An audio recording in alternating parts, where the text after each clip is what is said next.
नमस्कार दोस्तों। आज का टॉपिक में हम लोग बात करते हैं 5G का रैच प्रोसीजर के बारे में। ओके, तो ये टॉपिक्स आप अगर ऑलरेडी आप देखा होगा कि 4G में भी हम लोगों ने इसके बारे में बहुत डिस्कशन किया था। अगर इंटरव्यू पॉइंट ऑफ व्यू से भी हम लोग बात करें तो ये टॉपिक्स बहुत ही इंपॉर्टेंट है। आपको इससे 100% क्वेश्चन ज़रूर पूछे जाते हैं कि मैसेज 1 क्या है, कौन से इंफॉर्मेशन एलिमेंट्स एक दूसरे से ट्रांसफ़र होते हैं यूवी और जी नोट बी के बीच में, और मैसेज 3 क्या है, कंटेंशन रेजोल्यूशन क्या है। तो इसके बारे में कंटेंशन रेजोल्यूशन तो डिफरेंट आपको रैच प्रोसीजर के बारे में आपसे ऑलरेडी क्वेश्चन पूछे ज़रूर जाते हैं।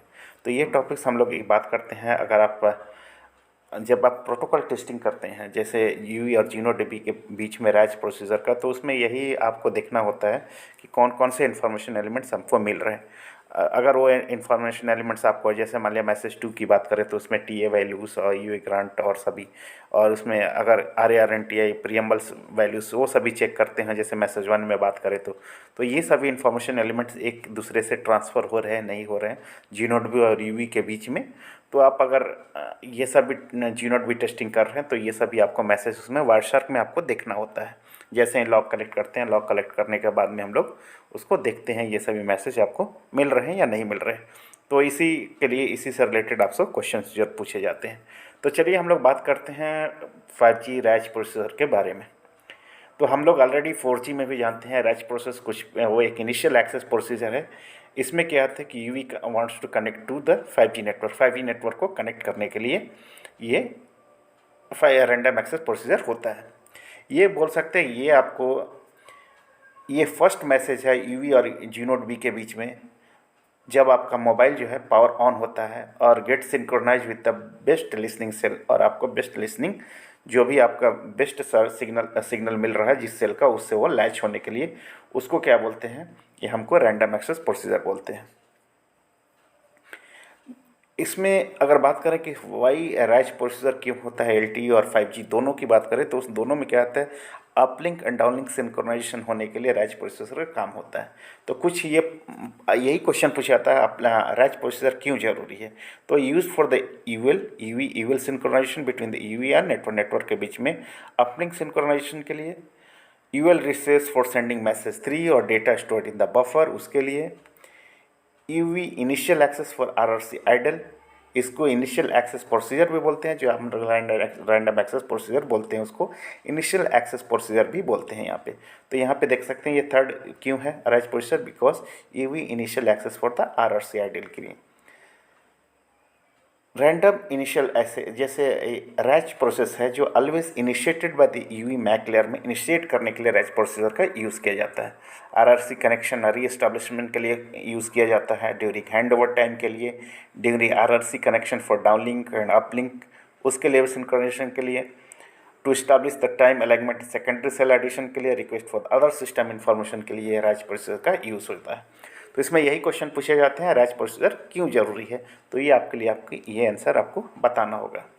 तो बेसिक क्वेश्चन आपको यही बोल सकते हैं आपको, to get the uplink synchronisation के लिए, to obtain the resource from the message 3 और अदर जो ड्यूरिंग हैंड ओवर टाइम में ये रैच प्रोसीजर होता है, और एक और बोल सकते हैं during RRC connection and RRC establishment procedure के लिए ये रैच प्रोसीजर का आप ये हो सकता है। तो आपको बस थोड़ा सा इन्फॉर्मेशन आपको इसके बारे में रखना होगा कि रैच प्रोसीजर क्यों यूज़ होता है। अब बात करते हैं कितने तरह के रैच प्रोसीजर। तो ऑलरेडी हम लोग ने 4G में भी देखा हम लोगों ने कि 2 तरह के रैंडम एक्सेस प्रोसीजर होते हैं। एक था कंटेंशन बेस्ड रैच प्रोसीजर और दूसरा कंटेंशन फ्री रैच प्रोसीजर, जिसको CBRA एंड CVFR बोलते हैं।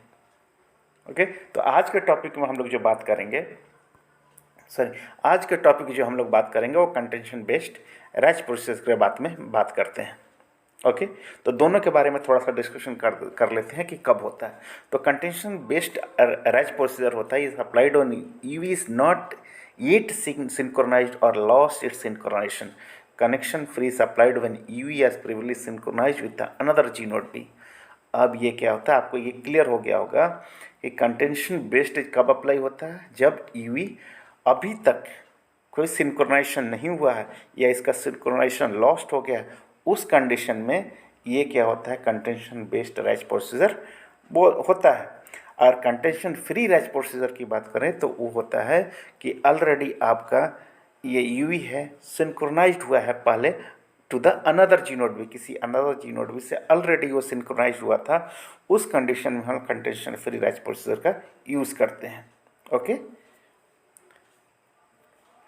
अब बात करते हैं हम लोग कंटेंशन बेस्ड रैच प्रोसीजर के बारे में। ये topic mainly contention based wretch procedure के बारे में है।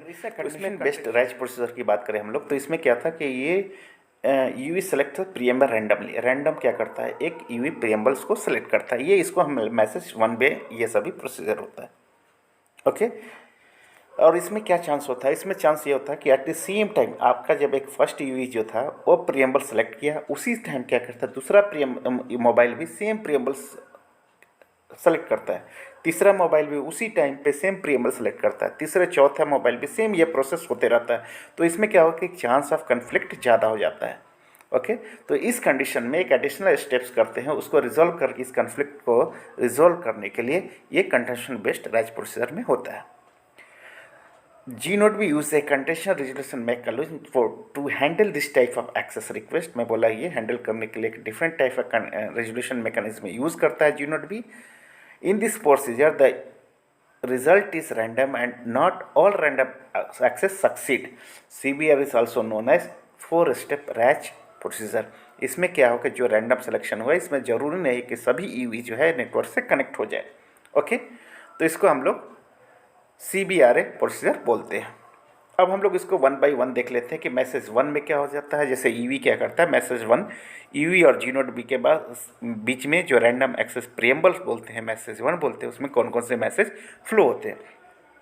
तो राइट साइड में यहाँ देखेंगे, मैंने बताया कि जैसे ही after EV receives SSB means आपने देखा होगा कि क्या होता है मीप सीब, इसको बोल रहे मीप सीब, और डिकोडिंग PDSH डिकोडिंग ये सब होने के बाद यहीं पर वही लिखा हुआ है कि after UE receives SSB and select a cell to latch on, it checks for RMSI to get the PRACH configuration.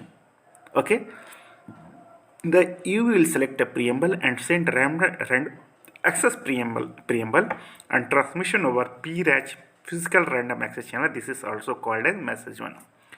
अब इसमें क्या होता है कि जैसे ही यूवी एक SS से भी सेलेक्ट कर रिसीव हो गया उसको, और एक सेल से सेलेक्ट लैच हो गया, उसमें क्या होता है एक मैसेज वन फ्लो होगा यूवी और GNOD बी की वजह। तो इसमें कुछ इन्फॉर्मेशन एलिमेंट्स जैसे होते हैं, जैसे RARNTI प्रियम्बल सीक्वेंस नंबर, ये क्या कहता है, ये GNOD बी और यूवी के बीच में ट्रांसमिट होता है। ओके, ये आपसे क्वेश्चन यही पूछे जाते हैं। आप अगर LTE प्रोसेस में भी जाएंगे तो सेम इन्फॉर्मेशन मैंने यहाँ पर दिया था कि ये रैंडम एक्सेस प्रियम्बल्स में जब मैसेज वन में ये सभी इन्फॉर्मेशन एलिमेंट्स जाते हैं। अब वहाँ से क्या है, जैसे ही वंस रिसीव, जैसे GNOD भी क्या किया, आपका प्रियम्बल्स रिसीव करता है, तो ये क्या करता है, एक uplink and downlink scheduling resource क्या क्या एलोकेट करता है। GNOD भी क्या करता है, देन एक क्या करता है, RA preambles identify timing alignment information, initial uplink grant and temporary CRNT over PDCH, ये क्या करता है, मैसेज टू में ट्रांसमिट करता है। इसको हम बोल सकते हैं कि रैंडम एक्सेस रिस्पॉन्स जो मिलता है वहाँ पे उस मैसेज टू में, उसके साथ में जो इन्फॉर्मेशन एलिमेंट्स जा रहे हैं उसमें अपलिंक ग्रांट, टाइमिंग एडवांस और CRNTI वैल्यूज इन्फॉर्मेशन एलिमेंट्स, ये GNOD बी और यूवी के बीच में ट्रांसमिट होंगे। यही आपको मैसेज टू में मिलता है। अब क्या होता है कि मैसेज थ्री होता है। मैसेज थ्री में कुछ इन्फॉर्मेशन एलिमेंट्स है। इसमें मैसेज थ्री में क्या होता है, इसको बोलते हैं RRC कनेक्शन रिक्वेस्ट भी बोलते हैं, या आप बोल सकते हैं यहाँ पे मैसेज थ्री के लिए scheduled transmission message three.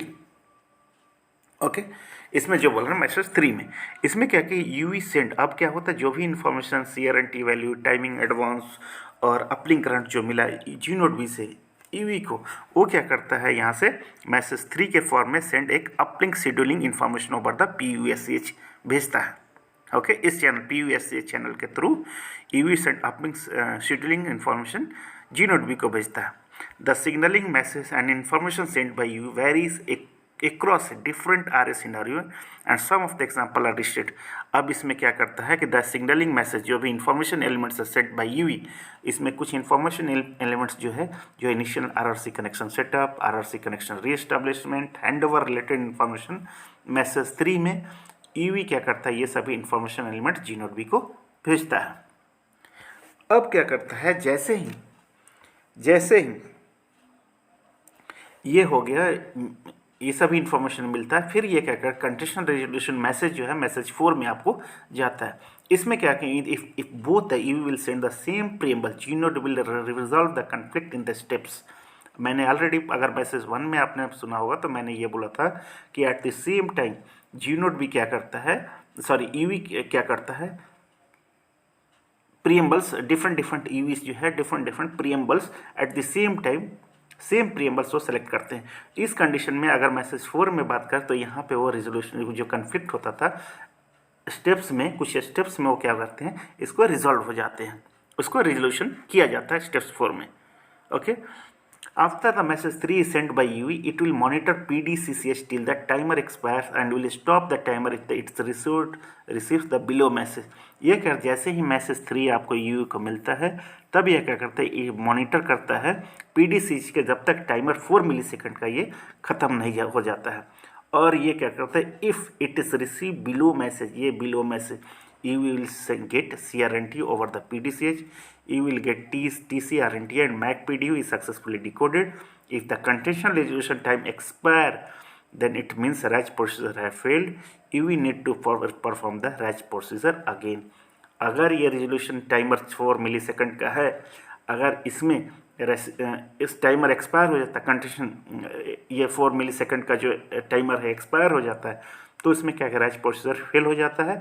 1 second क्या करता है, ईवी को फिर से एक रैज प्रोसीजर स्टार्ट करना पड़ता है जो मैसेज 1 से आपको शुरू होगा।